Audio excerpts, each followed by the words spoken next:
Hello guys, bersama saya lagi dalam Alright Napa Channel. So sekali sahabat semua, ya hari ini saya ingin mengungsikan apa kenyataan terkini daripada MP Machang yang terpaling bijak sini, sahabat-sahabat semua. So ini adalah cubaan beliau ya untuk memperbodohkan rakyat dengan mengatakan kononnya kerajaan hari ini kebebasan medianya lebih zalim daripada Israel. Berat tuduhan itu sahabat-sahabat semua. Namun apa yang saya ingin katakan di sini adalah apabila MP Machang ini, Wan Faisal ini membuat kenyataan seperti ini, seolah-olah beliau tidak menoleh ke belakang apa yang pernah berlaku semasa PAS dan juga bersatu menjadi kerajaan dari tahun 2022 sehingga 2021 sehinggalah tahun 2022, sahabat-sahabat semua. Jadi untuk membuktikan apa yang dinyatakan oleh MP Machang ini adalah satu cubaan untuk memperbodohkan rakyat, saya ingin mengungsikan data yang tepat untuk kita nilai sendiri. Namun sebelum itu sahabat semua, menarik juga untuk kita dengar kenyataan daripada MP Machang yang bijak sini ini. Katanya kerajaan lebih kejam dari Israel dalam isu kebebasan bersuara. Itu antara dakwaan ya daripada MP Machang ini. Jadi mari kita lihat kenyataan beliau sebelum kita menjawab ya persoalan atau dakwaan yang dibuat oleh Ketua Pemuda Bersatu yaitu Wan Ahmad Faisal, Wan Ahmad Kamal, di mana beliau mengulangi dakwaan parti itu bahwa kerajaan lebih kejam daripada Israel dalam isu kebebasan media. Ahli Parlimen Machang itu dalam ciapan di laman X berkata video penerangan ringkas dihasilkannya berkenaan harga barang dan penarikan subsidi minyak dikeluarkan daripada Instagram dan TikTok Malaysia atas arahan Suruhanjaya Komunikasi dan Multimedia. Satu lagi tuduhan yang amat serius sahabat-sahabat semua, ya, membuat tuduhan kepada MC Suruhanjaya Komunikasi. Kononnya atas arahan daripada MC, video-video fitnah, video-video berita palsu beliau dikeluarkan. Adakah ini satu fitnah? Katanya menyalahi undang-undang. Hal saya hanya ulas semula pendirian Menteri Ekonomi YB Rafizi Ramli yang sebelum ini telah nyatakan subsidi minyak akan dipotong tidak lama lagi katanya. Memang benar ya, subsidi minyak itu akan dipotong tidak lama lagi, tetapi ya ia adalah untuk melaksanakan subsidi bersasar. Mereka cuba memusingkan sebenar. Sebab sekarang ini subsidi minyak semua orang boleh melakukannya. MP Machang yang punya kereta mewah apabila mengisi juga mendapat subsidi. Tetapi apabila subsidi bersasar ini dilaksanakan, maka MP Machang ini tidak lagi akan mendapat subsidi minyak. Karena apa? Gajinya sudah puluhan ribu, sahabat-sahabat semua, ketimbang dengan rakyat yang amat memerlukan. Beginilah cara ya mereka untuk memusingkan fakta. Wan Faisal juga melampirkan tangkapan skrin dari akaun Instagramnya memaklumkan videonya tidak dapat diakses oleh rakyat negara ini karena melanggar undang-undang. Menurut notis itu, Instagram akur kepada permintaan SKMM selepas melakukan penilaian dari sudut undang-undang dan hak asasi manusia, namun masih boleh ditonton oleh mereka yang berada di luar negara. Ternyata katanya kerajaan hari ini memerintah guna kuku besi dan lebih zalim daripada Israel dalam soal kebebasan media. Semua yang tidak disukai oleh kerajaan dihalang siar, tapi Laskar Cyber Fitnah Perikatan Nasional dibiarkan saja bertebaran dalam media sosial, kata dakwanya. Semalam pemimpin Bersatu itu juga menyalahkan Menteri Komunikasi YB Fahmi berhubung kemerosotan indeks kebebasan akhbar dunia, penurunan 34 anak tangga ke kedudukan 107 daripada 180 negara dan lebih teruk daripada Israel yang berada di kedudukan 101 katanya. Menjawab perkara ini, Fahmi menegaskan tidak seperti Israel, Malaysia tidak mengarahkan sebarang pembunuhan atau tindakan menutup mana-mana organisasi berita. Itu jawapan padu ya daripada YB Fahmi. Oke, sebenarnya sahabat semua, mari kita lihat benarkah ya kerajaan ini lebih zalim ya dalam media ya, kebebasan media. Jadi ingin saya nyatakan di sini bahwa kenyataan-kenyataan yang dikeluarkan oleh MP Machang ini tidak menyeluruh dan tidak memberikan fakta jelas ya berkaitan dengan dakwaan tersebut, sahabat-sahabat semua. Untuk kita membuat satu kenyataan, kita harus bandingkan dengan tahun-tahun sebelumnya. Contohnya sebelum ini, kalau kita lihat sahabat semua, data sebelum ini kerajaan perpaduan pada tahun 2023 ketika menjadi kerajaan awalnya berada pada tingkat 73, kemudian naik kepada 107, sahabat-sahabat semua. Namun perkara yang dia lupa untuk sebutkan dan nyatakan di sini adalah ketika kerajaan PAS dan juga Bersatu menjadi kerajaan, di mana tingkat kebebasan media mereka pada ketika itu.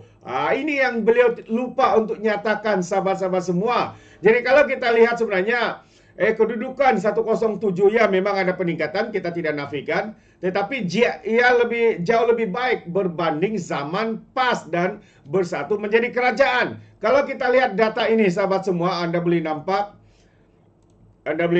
ya apa yang saya nyatakan di sini.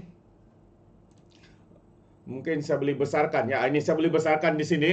PAS dan Bersatu yang saya bulatkan di sana, Anda boleh nampak jumlahnya adalah 100 berapa tuh? 100 ya, tahun pertama mereka menjadi kerajaan ya menjadi 118 kalau saya tidak silap. Nah, kita coba cek dulu ya.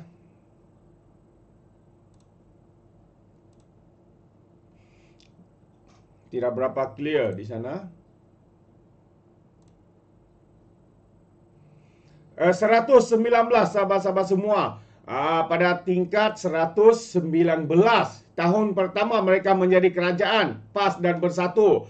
Kemudian menurun ya pada kadar tahun berikutnya, yaitu pada tahun 2022 ya agak menurun, tapi masih lagi pada kadar tinggi yaitu 113. Jadi ini yang saya nyatakan, sahabat semua. Adakah MP Macang yang memang terkenal dengan terpaling bijak sini ini ya tidak melihat nombor, atau adakah beliau ini sengaja untuk mencoba untuk memperbodohkan rakyat dengan apa yang dikatakan itu tanpa menunjukkan ya indeks kebebasan media di dalam negara kita. Tahun pertama PAS dan Bersatu menjadi kerajaan, indeks kebebasan media mereka 100 di tangga yang 119. Adakah itu lebih rendah ketimbang dengan 107, sahabat-sahabat semua? Tidak. Ya mungkin macam saya katakan, MP Macang ini memang bijak sini ya, nombor pun tidak tahu baca sudah. Tahun kedua mereka menjadi kerajaan tahun 2022 ya jatuh sedikit ya, tetapi masih agak tinggi. Jadi 119 kepada 113. 113 ini adakah lebih rendah ketimbang dengan 107, sahabat-sahabat semua? Nyata tidak. Tetapi apa yang dikatakan oleh MP Macang sebaliknya, mengatakan kononnya kerajaan ini kebebasan bersuara lebih tinggi ketimbang lebih zalim katanya. Ini sebenarnya, sahabat semua, yang membuatkan cubaan menghasut dan memperbodohkan rakyat. Jadi rakyat hari ini saya ingin menggesa untuk kita tidak menerima apa-apa yang dikatakan oleh individu-individu seperti ini yang memang bijak sini, bukan bijaksana ya, tapi bijak sini. Jadi apa yang beliau katakan itu bagi saya adalah satu perkara yang agak memusingkan ya, segala fakta di sana. Jadi kalau kita lihat, Malaysia berada di kedudukan 107 dalam indeks kebebasan media yang dikendalikan oleh wartawan tanpa sempadan. Angka itu menyaksikan kedudukan Malaysia jatuh 34 tangga berbanding di tempat 73 tahun lepas. Namun angka itu masih lagi tidak melepasi kedudukan terburuk yang pernah dicatatkan Malaysia pada tahun 2021 dan 2022 ketika PAS dan Bersatu menjadi kerajaan. Tempo itu merupakan pentadbiran Perikatan Nasional menyaksikan indeks kebebasan media berada di kedudukan 119 dan 113. Indeks itu kemudiannya memulih pada tahun 2023 dalam tempoh setahun selepas Perdana Menteri Datuk Seri Anwar Ibrahim menarajui Putrajaya ke-73. Antara hal yang memburukkan indeks negara sewaktu pentadbiran Perikatan Nasional PAS dan Bersatu adalah Jabatan Hal Ehwal Khas Jasa yang sebelum ini bertindak sebagai unit propaganda. PN ketika itu memperuntukkan sebanyak 85.5 juta ringgit untuk menghidupkan semula jabatan itu, namun tidak berjaya menaikkan indeks kebebasan media. Namun Pakatan Harapan ketika pentadbiran Mahathir berjaya memulihkan indeks tersebut dengan merekat kedudukan di tangga 123 pada tahun 2019 dan bertambah baik pada 2022 di kedudukan 101. Namun indeks jatuh merudum selepas pentadbiran dirampas PN melalui langkah syaitan. Langkah syaitan membabitkan sebagian besar pemimpin Bersatu dan PKR yang melompat untuk bekerjasama dengan BN serta PAS untuk membentuk kerajaan Perikatan Nasional. Kali ini pada tahun 2024, indeks jatuh 34 tangga yang didakwa berpunca daripada tindakan kerajaan menyekat laman berita yang mengkritik kerajaan. Sebenarnya dalam hal ini, dalam dikatakan mengkritik kerajaan, ya, dalam kebebasan media ini sebenarnya, walaupun ya saya berterupa pemimpin PAS dan Bersatu mengatakan mereka dizalimi, tetapi hakikatnya kandungan isi yang mereka post di media sosial itu berbentuk berbau fitnah, berita palsu, berita yang tidak tepat dan sebagainya. Mereka memusingkan segala fakta, memusingkan segala kebenaran yang diumumkan oleh kerajaan. Contohnya seperti elektrik, ya, subsidi elektrik, ya. Yang ditarik balik subsidi elektrik bukan untuk rakyat Marhain, bukan untuk rakyat B40, tetapi ya, subsidi untuk rumah-rumah mewah, orang yang berpendapatan tinggi, boleh dikatakan sebagai orang kaya dan sebagainya. Begitu juga dengan bisnes-bisnes. Tetapi ya, untuk mereka yang berpendapatan rendah masih ya tidak dikenakan kenaikan ataupun penarikan subsidi di sana. Jadi kita boleh nampak bagaimana mereka cuba untuk memanipulasi ataupun memusingkan segala perkara seperti ini, sahabat-sahabat semua. Jadi Malaysia kini berada di kelompok negara seperti Maldives 106 dan Burundi 108. Kedudukan bagi negara Asia di Asia Tenggara seperti berikut. Indonesia berada pada tingkat 111, Malaysia 108, Brunei 117, Singapura 126, Filipina 134, Kamboja 151, Laos 153, Myanmar 171 dan Vietnam 174. Jadi, manakah angka yang menyatakan katanya kedudukan Malaysia ini lebih teruk daripada Israel? Jadi bagi saya, bagi pandangan saya sahabat semua ini hanyalah percubaan untuk membina persepsi buruk kepada kerajaan kita hari ini.